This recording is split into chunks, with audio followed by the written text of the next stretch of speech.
বিসমিল্লাহির রহমানির রহিম। প্রিয় 15 নম্বর ওয়ার্ডবাসীর সঙ্গে আরো যারা সহকর্মীরা আছেন, 15 নম্বর ওয়ার্ড হচ্ছে বিএনপির সবসময় দুর্গ। 15 নম্বর ওয়ার্ডে যেবার আমি প্রথম হয়েছি সেবারই আমি চাঁপাইনবাবগঞ্জে নির্বাচিত এমপি হয়েছি। আজকে আমরা প্রথম, আমি নিজে, এর আগে আর অন্য কোন ওয়ার্ডে এইভাবে গণসংযোগ করিনি। আজ গতকালকে ঢাকা থেকে আসার পর আজকে 15 নম্বর ওয়ার্ডে গণসংযোগ যেটুকু করলাম তাতে মানুষের যে সাড়া পেয়েছি অভূতপূর্ব।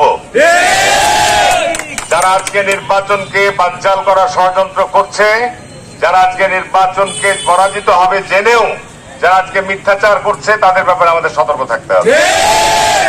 আমি আমার সঙ্গে যারা এখানে উপস্থিত আছেন, আমাদের আগামী দিনে পৌরসভা মেয়র প্রার্থী নজরুল ভাই এখানে উপস্থিত আছে, হাজি সাহেব কই, হাজি সাহেব নাইমুল ভাই, হাজি আমাদের আলাজ নাইমুল ভাই, আপনাদের ওয়ার্ডের কমিশনার নিখিল, আমাদের 6 নম্বর ওয়ার্ডের কমিশনার সাবেক বারেক আব্দুল বারেক, আমাদের পলাশ, রনি সহ আমাদের আহসান কই, আহসান, আমাদের 5 নম্বর ওয়ার্ডের আহসান, সাবেক কমিশনার কামাল সহ সবাইকে আমি আন্তরিক শুভেচ্ছা জানাচ্ছি।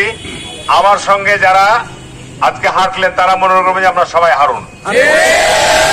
আপনারা সবাই মানুষের সামনে স্পষ্ট বলবেন যে তারেক রহমান বলেছে যে আমার সঙ্গে যে মহিলাগুলো, যারা মহিলা কাউন্সিলর ভোট করবে, মহিলাদের তালিকা করবেন।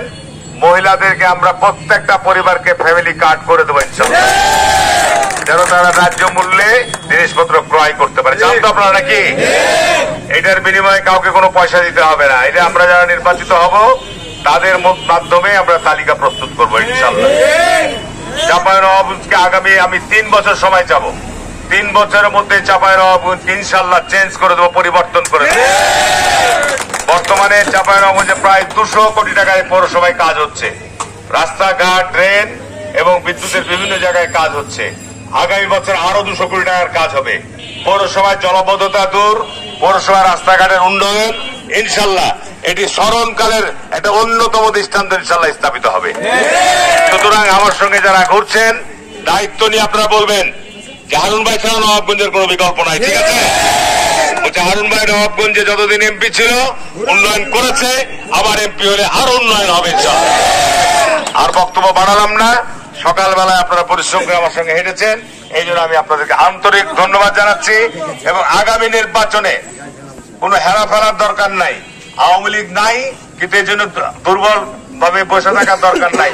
মনে করেন যে এমপি তো হয়েই গেছে, আমাদের যারা প্রতিপক্ষ তারা কিন্তু মাঠে কাজ করছে, আমাদেরকেও মাঠে কাজ করতে হবে, আমাদেরকেও বাড়ি বাড়ি যেতে হবে, আমাদের ভোটারদেরকে, আমাদের মা বোনদেরকে সব ঠিক রাখতে হবে, ঠিক আছে?